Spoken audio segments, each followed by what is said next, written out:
All right, I don't want to take too much of the time, so I'm going to go ahead and get started with introduction. So Dr. Dilworth Anderson is a professor in the Department of Health Policy and Management at the Gilling School of Global Health at the University of North Carolina, Chapel Hill, and head of patient strategies at the Society to Improve Diagnosis in Medicine. What a great name. Her research focus is on health disparities in Alzheimer's disease, with an emphasis on building knowledge for the scientific and lay community to inform conducting culturally relevant research and disseminating information about Alzheimer's disease and related disorders in medically underserved and diverse populations.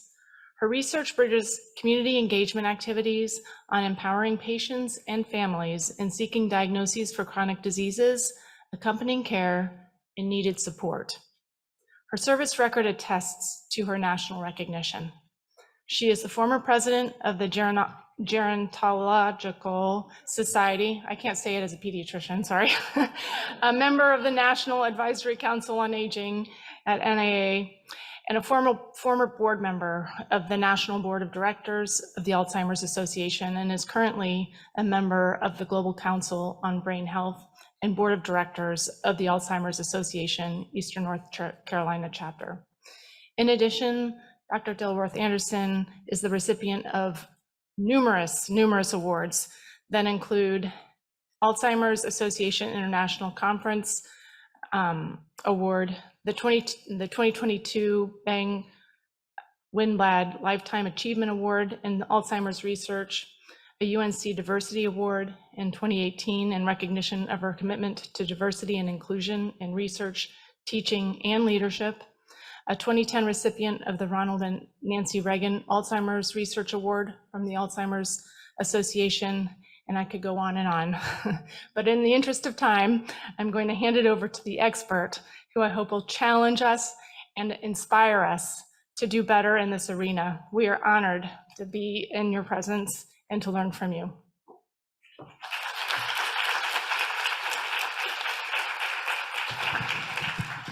Thank you very much for that introduction, and I will proceed.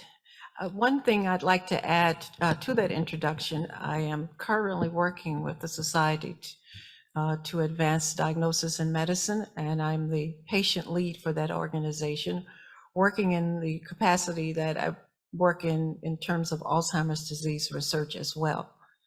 So today I'm going to talk about something very near and dear to my heart. How do we include as well as research diverse populations? And it's just not all about race and ethnicity. It's about location, it's about place, it's about rural America, it's about the digital divide, it's about the immigrant status, people that we have marginalized and who feel marginalized, not only in research, but in housing, in healthcare, in politics, and so many other areas, but certainly in the area of dementia care that we've been talking about today. So this concept of inclusivity is a very important concept, I think, in regards to our discussion on Alzheimer's disease and other related dementias. In terms of defining inclusivity, it refers to who is in and who is not in dementia research. Am I included or am I not included? If I'm included, how am I included? And is the representation enough for me to say anything significant about me or about her or him or them in regards to the research? Defining intersectionality and the relevance to dementia will be another topic. Linking inclusivity and intersectionality in terms of methods of inquiry, that when we include and intersect people's lives, we expand our methods and the imagination and reimagining how we can use our existing methods that we've developed, many of which are very good. And I think given these two concepts, which are social constructs in themselves, that can be applied in a very meaningful way in terms of our research, can lead to what I call practicing good science with an eye on inclusivity and intersectionality. And I'm going to conclude with some implications. So good science in dementia research, what does it mean? Science is critical. We know in the 21st century it's always been critical, but it is essential that what is learned from science is understood and respected by the public, recognizing there is no one size fits all solution. The remarkable cultural diversity in the United States will require context and culture-specific messaging and engagement. So our methods that we have developed are very one size, which means that one size does not fit all. But I've taught methods classes, and I know that historically in many methods books, in terms of how we teach methodology, who's in the sample, who qualifies, who's eligible for the trial, these criteria oftentimes don't reflect the people suffering most from the diseases we're trying to understand. Now, to me, as an academic and as a researcher, that's counterintuitive. I have found that the rainforest is probably one of my best metaphors for really trying to understand inclusion. That the survivalship of the survival of the rainforest, a wonderful canopy that's at this present time saving our lives, is very much contingent upon the canopy of nature over the plants and the animals in the rainforest so that all of the species can survive. So when I went to the rainforest in Puerto Rico, I was so taken aback by such a strong metaphor. As a researcher, this is what human beings should do, that we could really see how we are blooming together, and that it's possible that we could have greater blooms, deeper blooms, and longer survival if we got under the same canopy. The canopy of survival. So when I've taught my translational health disparities course, my students would look at me like, I don't know what she was just said, when I would talk that way. But I would use metaphors in nature and the very positive things about nature that can inform us about as researchers, not necessarily what statistical model we use, but who we put in the model is like the rainforest. Is that person under the canopy? Is that individual or that plant being represented? The ability to survive with the presence of other species surviving with me. So our absence in our research really keeps me on my toes about the importance of the rainforest metaphor that I never will give up as I continue as a researcher. So inclusivity in dementia research provides representative scientific information on diverse groups of different racial, ethnic people living in different settings. They have different socioeconomic levels and have a range of cultural values and beliefs. We know that inclusivity provides information to help us plan and develop treatment care plans and services to diverse groups affected by Alzheimer's. It also utilizes a range of methodologies that can help capture and describe the processes of indicators of disease. This last bullet point reflects my comments made during the question answer time. How can we develop ranges of methodologies that capture the range of processes and indicators of a disease, such as Alzheimer's or other types of dementia? When we do not include people at risk, I think, as a researcher, we may be missing out on some major indicators that could help improve our understanding of the indicators that we have in the formula that we're looking at. To me, that's sort of methods 101, that I need everybody at the table that can get in the study to help me figure out what the outcome is going to look like. So exclusive research provides exclusive solutions. And it's costing America a lot of money in this exclusion. So again, I think inclusivity as a theoretical and encouraging concept, a way to conceptualize who's in and who's out, who should be in and why they should be in is most importantly. Why should the canopy include a larger group of people? Why should the canopy include diversity? Not in the political sense, but diversity in the science. Diversity in the science. I'm not talking politics here. I'm talking pure science as I know it. That diversity expands our science.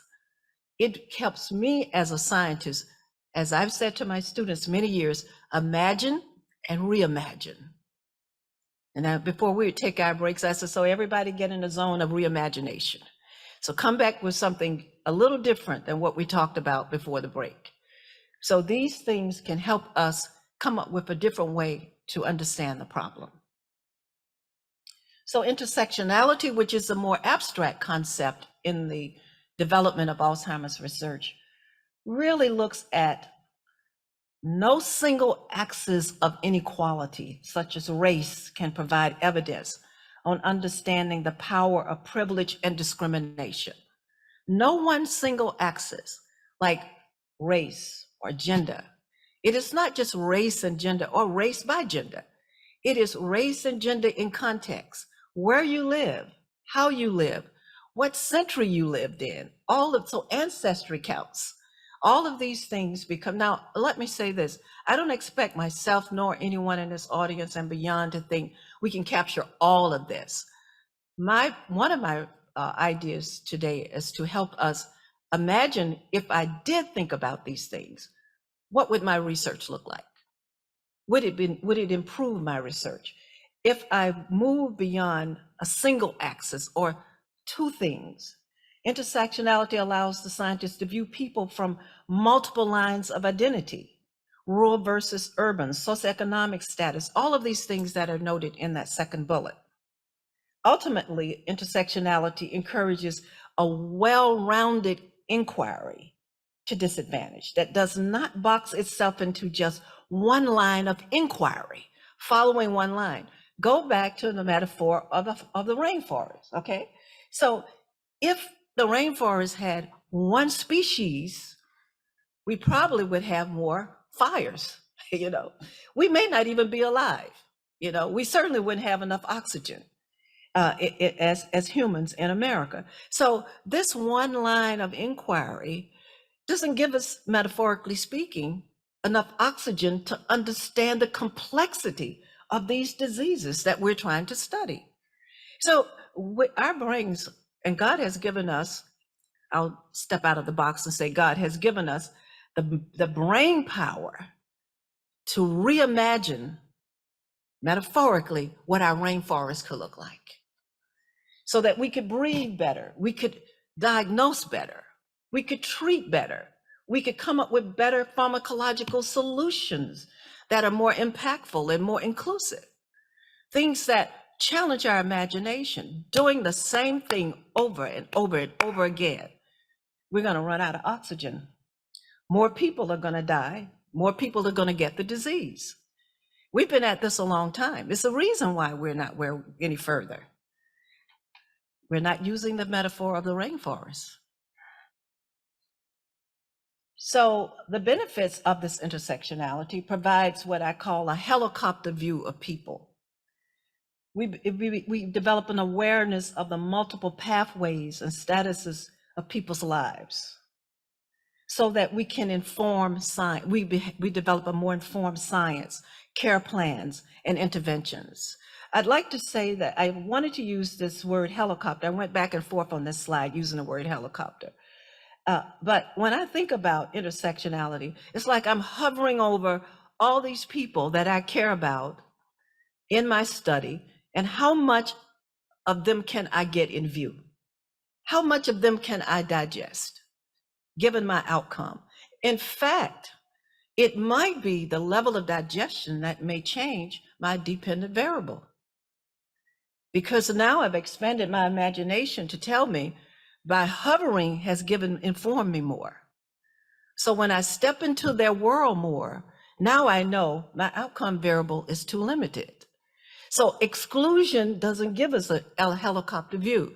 We miss so much of a person, so much of a population when we do that. So we develop multiple pathways.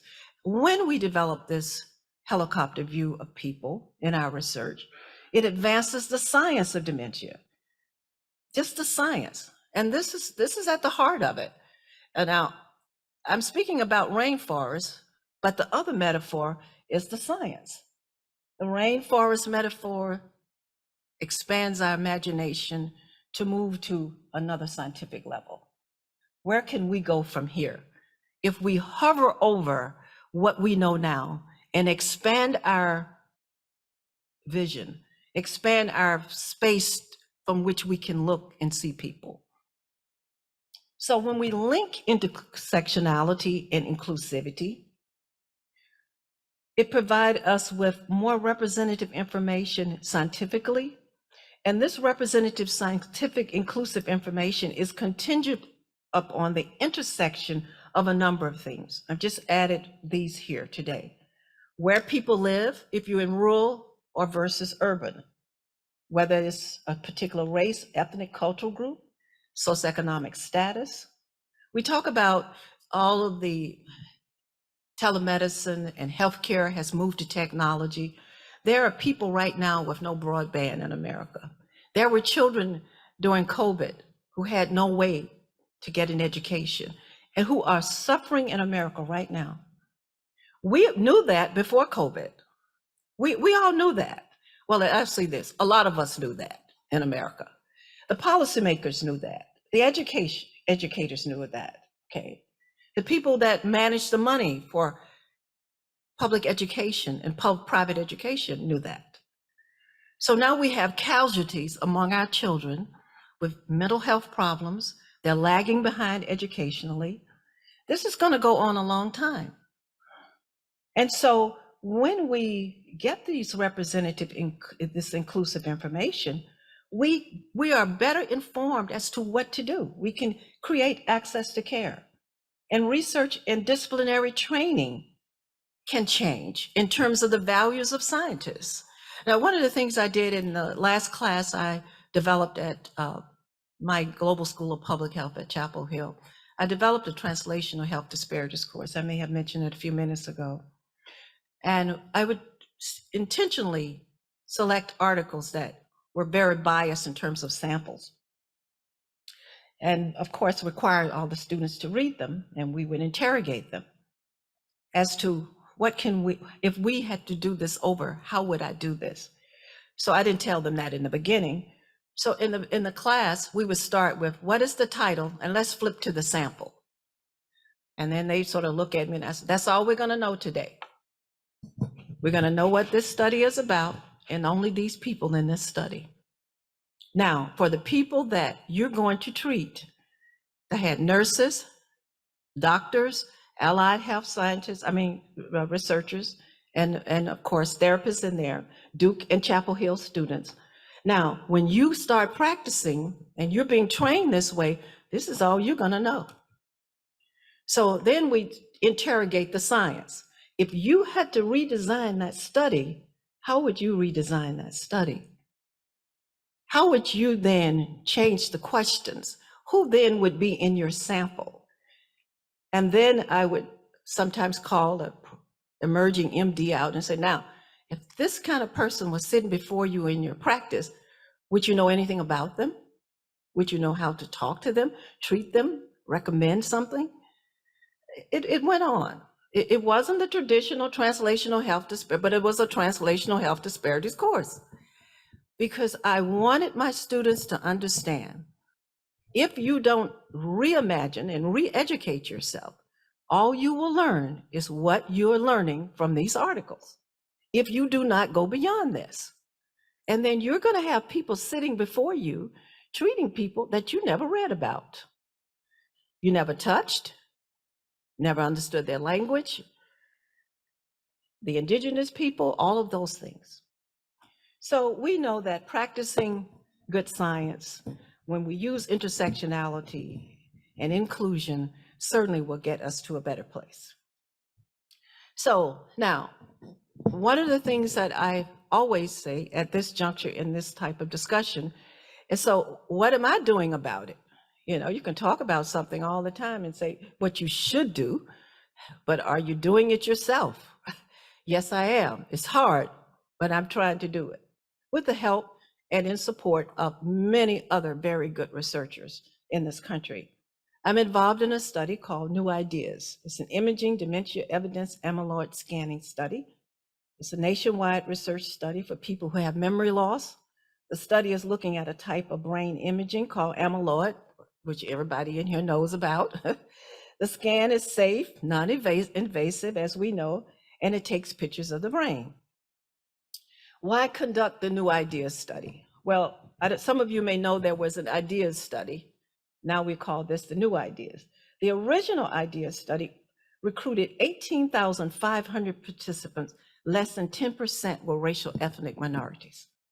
Black individuals and Hispanics are disproportionately affected by Alzheimer's disease and other dementias, but underrepresented in dementia research, clinical trials, and drug development for dementia.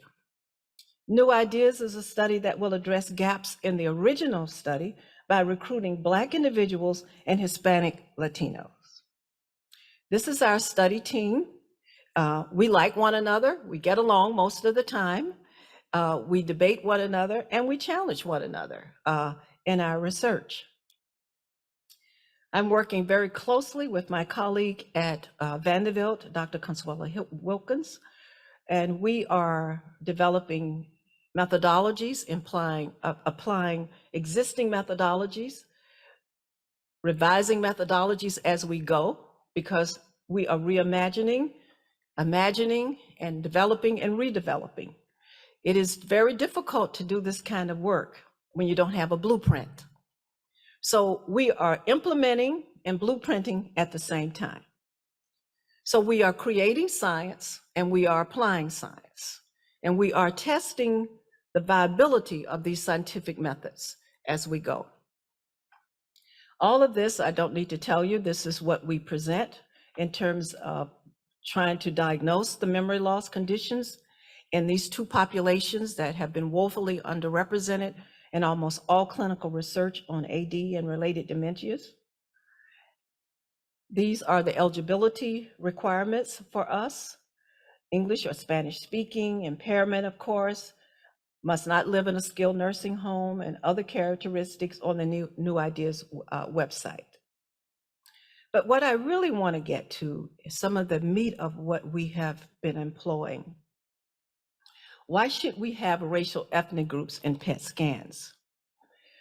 We know that when we seek participants' diverse backgrounds, such as Black participants and Hispanics, we will seek diverse ways that people experience the disease, how the disease presents itself, not just in terms of organically, but how people present verbally within cultural context, which a lot of the work that I do. How do people present symptoms? It's very much contextual. So when I'm speaking with indigenous tribes in North Carolina versus rural white populations in North Carolina, or rural or semi-urban in North Carolina, I systematically hear different ways that people are presenting the symptoms. So unless, getting back to the articles that I had my students to read, unless you know that, they actually may be telling you something, but you don't know they're telling you anything. So you said, well, they don't qualify. They didn't describe that. Well, they did, but you didn't know what they were describing. And they didn't know that you didn't know. So the person leaves, but it's hard to get population, right? How many times have we read that? Hard to get. Well, my answer to that, which most people don't want the answer, but I sort of provide it anyway. They're not hard to get. We just don't know how to get them. We haven't reimagined, we haven't imagined enough, and we haven't exposed ourselves enough to know what people are saying to us, to know that, yes, I am troubled by this. Yes, I am having memory loss, but this is the way memory loss is expressed within cultural contexts. So we're seeking 7,000 individuals. 3,000 will be Black, 2,000 will be Hispanic, and I'm very pleased to say we are on the halfway mark, a little bump. It's been a monumental task, but we are for our Hispanic and Latino and our Black participants, our white participants. We're going to have 3,000 of them, 4,000 of our Black and Hispanic.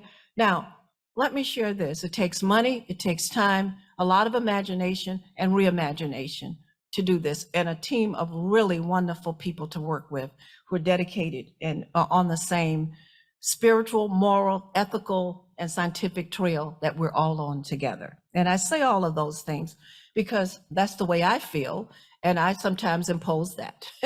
I don't require that, but I like people to know where I'm coming from, that I'm not in this for a JAMA article, okay? I'm in this for the people.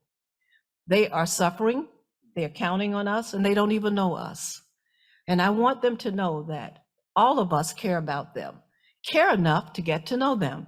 So the one way that we get to know them is to get to know them and live under that canopy with them, metaphorically speaking, as in the rainforest, to say, we're part of the same universe. We're part of that same place of existence, of humanity, of longevity, of care. We're on the same wavelength. You may call me doctor, and I may call you something else, but we're in the same rainforest. We're here to survive together.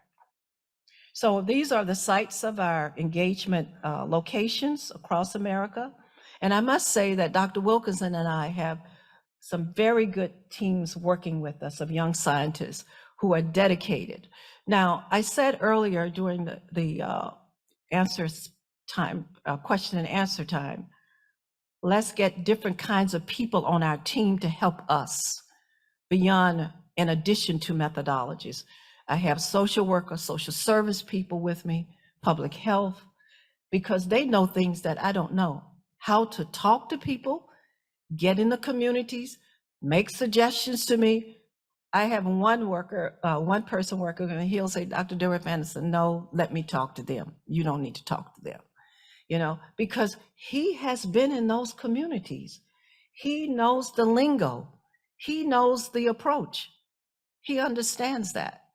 But I have come to realize that, yes, he does know a lot more than I know about that topic. And he is from the social service background. He's worked in the trenches with people who talk a different language, who have experienced things that he has worked with.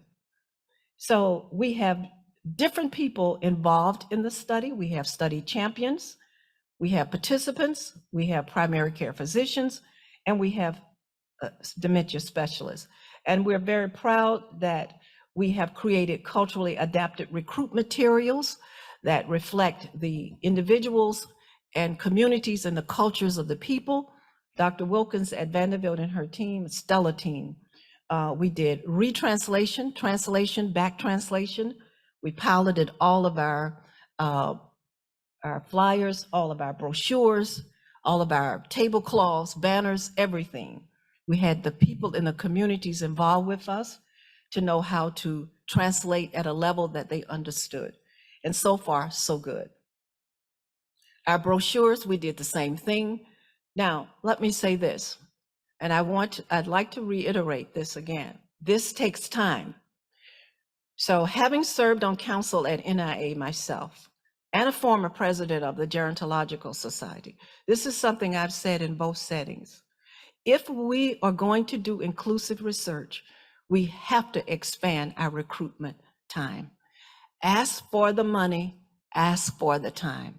If we continue to send in proposals with these limited times on recruitment, we're going to stay stuck. We're going to stay stuck. And I say that with experience. This is not conjecture, because we know it takes longer to get participants. It takes longer for us to learn how to get them. It takes longer time to translate, retranslate, and back translate brochures. Can't do it in 3 months.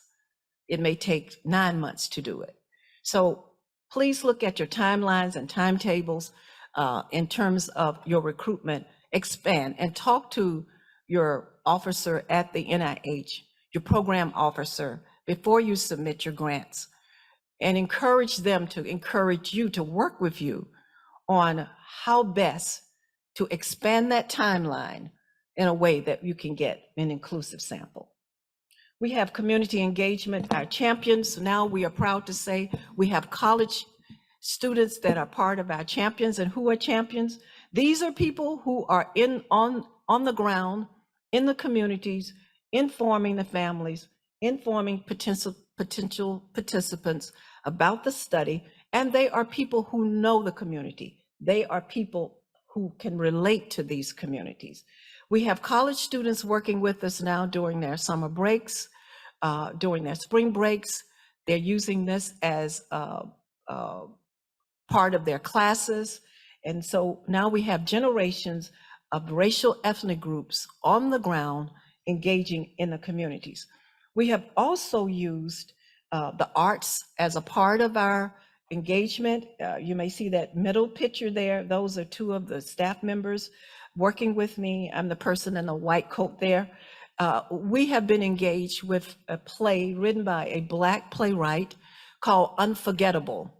It has toured across the US. It's about a Black and Hispanic family, a blended cultural family of Hispanics and Blacks marrying, relating to one another.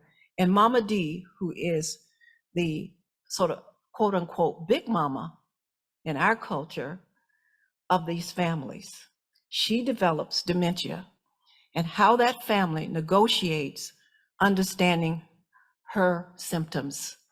We have traveled all over America. The playwright has traveled, not me. I have been to about 5 across the country. I usually speak the evening before with community engaged people who are leaders in these communities to get the word out about new ideas. So we get stakeholders in the city that we go to at a reception, at something that we can get to know them. The next night, we have the play. We have standing room only, oftentimes. During intermission, I speak to the audience about the need to have your loved one diagnosed. What are some of the symptoms that you need to look for? What it means for you as a family. And so these are different ways that conventionally and unconventionally, some of which you'll never read in a Methodist book. They are not there. But then how do we learn this? We learn this by interacting with each other and reimagining and questioning the stability of ours, what we call existing science. It may be what we do, but it may not what we need to do. It may be everything everybody else is doing, but it's not what we should be doing. So if our samples stay at 5% and 3%, less than 10%, we're not doing what we're supposed to be doing for the people, because they don't know us in this room, but they're counting on us to bring them some cure, understanding, some medicine, some diagnosis, and inclusion. We have people who want to become champions. We have different tiers of champions. We've created social media in Spanish and English.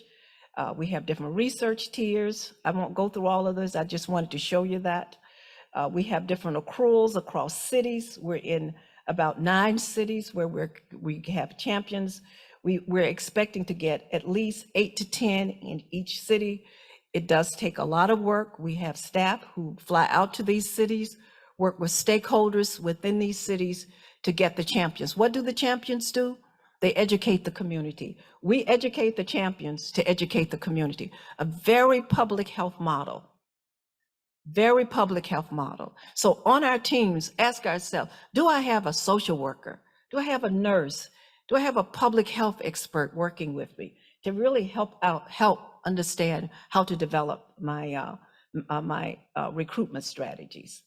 Now, we know that there are barriers that we faced, and we faced quite a few barriers, especially with PET scan, transportation, on-site barriers that we've experienced. Now, I want to go back to this slide. In terms of PET scans, this has been it's monumental in terms of access. Atlanta, Georgia has a large population of African-American older people. At the present time, we do not have access to PET scans for that population. That's a structural problem in terms of structural discrimination, in terms of access to care, not just for new ideas or any study, but for the ability to do this. We have potential participants living on the south side of Chicago have to travel all the way to Evanston, an hour away, to get a PET scan. What does that mean? That's a transportation problem. So then we had to go back to the drawing board, create a transportation budget, be able to get someone, accompany the caregiver and the patient to a PET scan an hour away. Now, while that person is being transported, this individual has heart disease and diabetes, okay, and something else. So who's going to pay for snacks? Who's going to care for the medication through the day? These are all the things, not insurmountable, but they are part of the story. They're part of the methodology. So when we get access very quickly, we're not getting at the heart of where the people are oftentimes that need our research and our care. So I'm going to end with these conclusions. Researchers committed to inclusive and intersectional dementia research use theoretical concepts and models that allow for creating inclusive recruitment models. We need theoretical guidance on recruitment, not about how to do it, but why do it. Intersectionality helps us see the crossroads. Living in rural North Carolina without broadband, without transportation to Duke, low income, white, Black, or Native, you most likely won't get to Duke or Chapel Hill. So if we know that, then what can we do to get those individuals to the PET scan, to the place where we're conducting our research? Intersect culture, race, ethnicity, and concept and context into recruitment models. See how these things intersect. Not an additive model, but a conceptual way. Of course, statistically, we have to do this, but how are we conceptualizing the presence of these concepts? Include recruitment strategies that address structural barriers, like the transportation. By the way, we got go-go grandparents. We got a contract with them. We developed a contract with go-go grandparents in order to get our people to the scanning sites. Use an iterative recruitment approach. And that's kind of hard for researchers because we get funded, we got our application funded, and we're going that way. But we've decided we're going to use an iterative approach. We renovate when we need to. We switch gears. When we were faced with lack of transportation, that was not in our thinking that these people really can't get to the sites to get scanned. Then we had to, we stopped things and developed a transportation program. That equates to money, more timeline on the study. All of these things come into play. Use culturally appropriate measures that assess the lived experience of participants, not what we read in these books. Many times not written by the people who've lived it. So if I can't trust the book, I'm not saying don't trust it all, but I can share with you. Sometimes I read things that I don't recognize myself. So the lived experience means talking to the people who are living it. Have them a part of that team of information. Inform us as to how I need to be talked to, when to talk to me, how to talk to me, who to talk to. Work to bring about organizational and institutional diverse and inclusive scientific ways of thinking and conducting inclusive research. I'm going to read that one again, because this is something I do daily. Work to bring about organizational, institutional, diverse, and inclusive scientific ways of thinking and conducting inclusive research. That means I need to be more than what I am. I need to change what I do where I am, who I am in that space. I need other voices other than mine. I need other ways of thinking other than people who think like me, so that I can expand the science and I become a better scientist. So thank you for listening.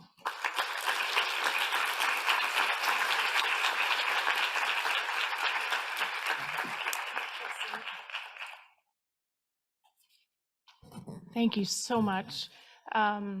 We have some time for questions. Please come up to the mics, or I would encourage those online to enter your questions in the chat.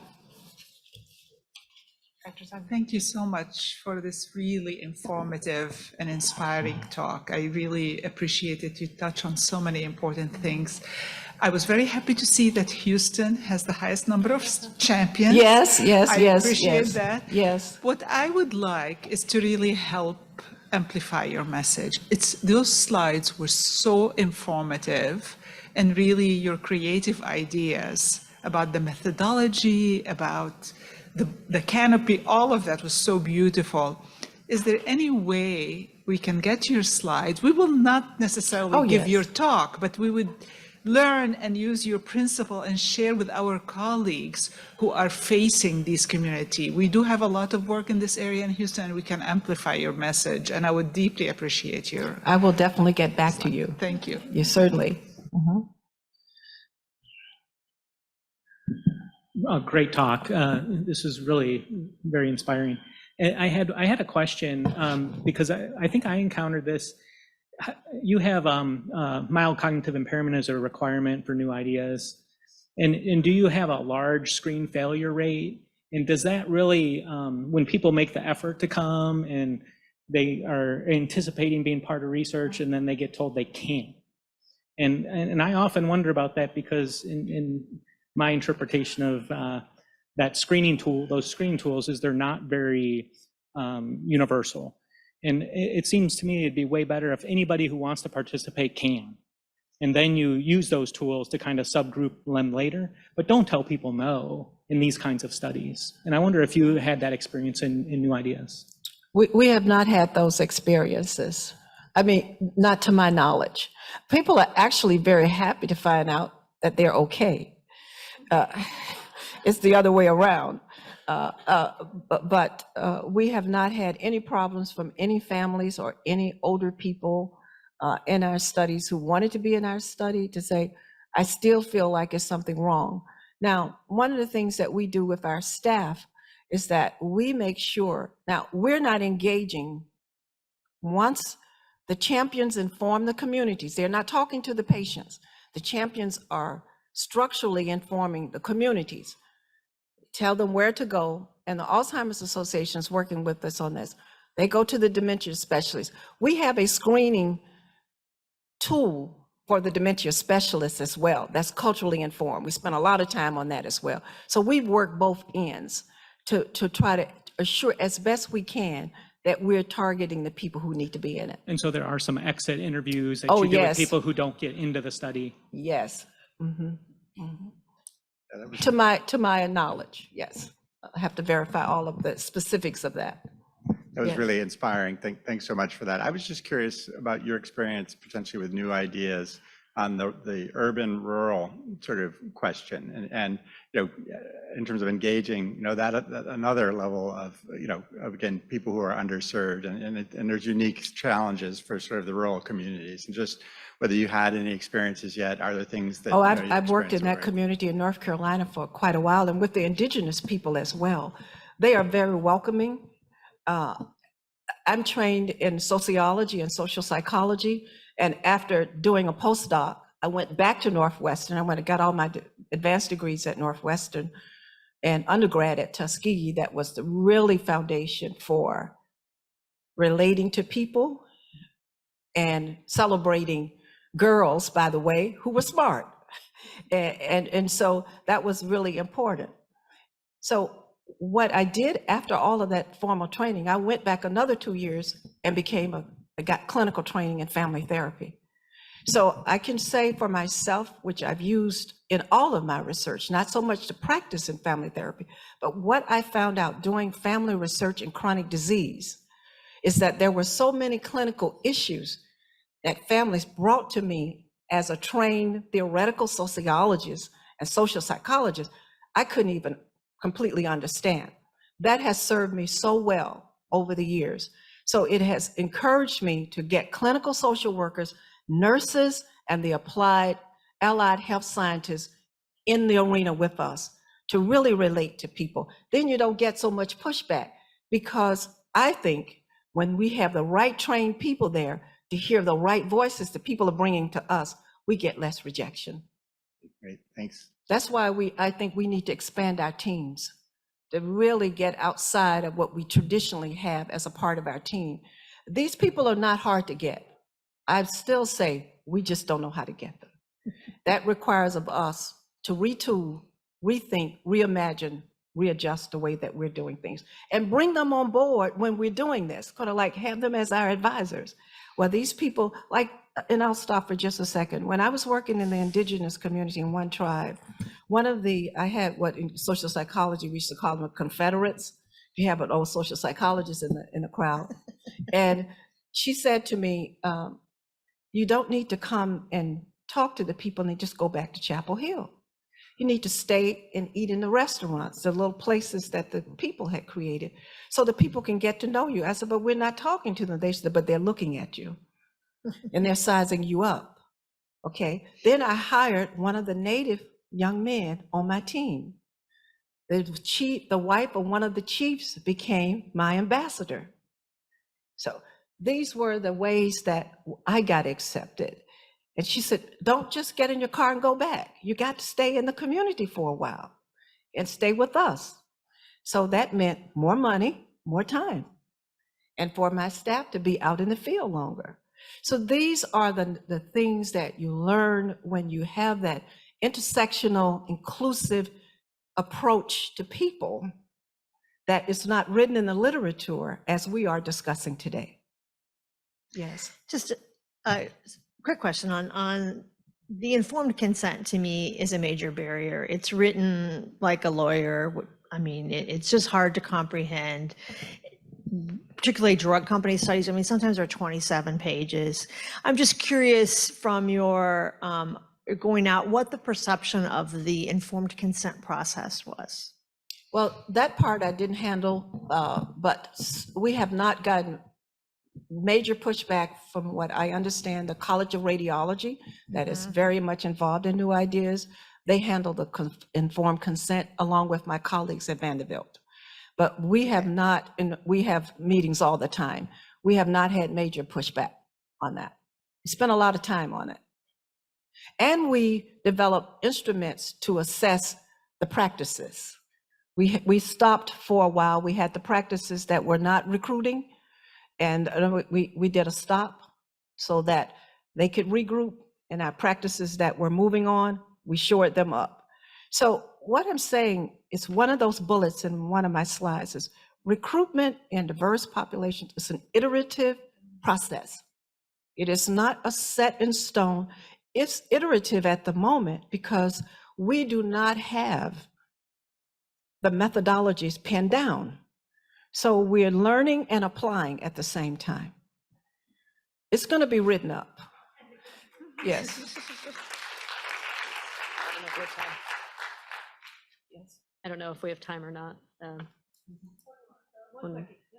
I just have a question. So I'm an early investigator technically. So a lot of the grants that I qualified to apply for will only give you half of the money up front. And if you hit all of your timelines, only then will they give you the rest of it. And I find that a massive issue with recruitment because it does take time and we do things iteratively.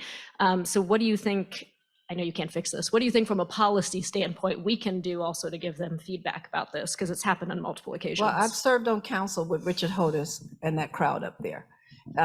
And I served as the representative on the diversity committee. This comes up all the time.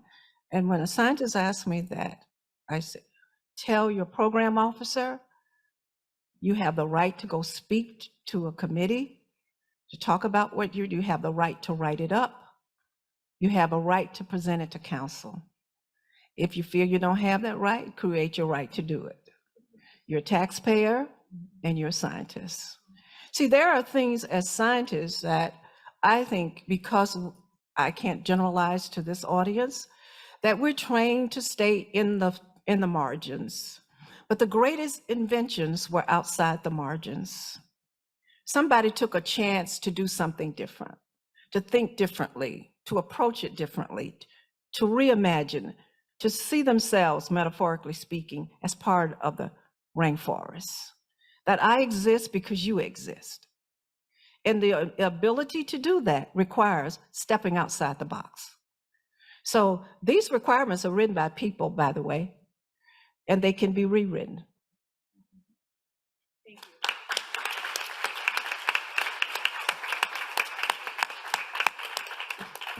A huge thank you.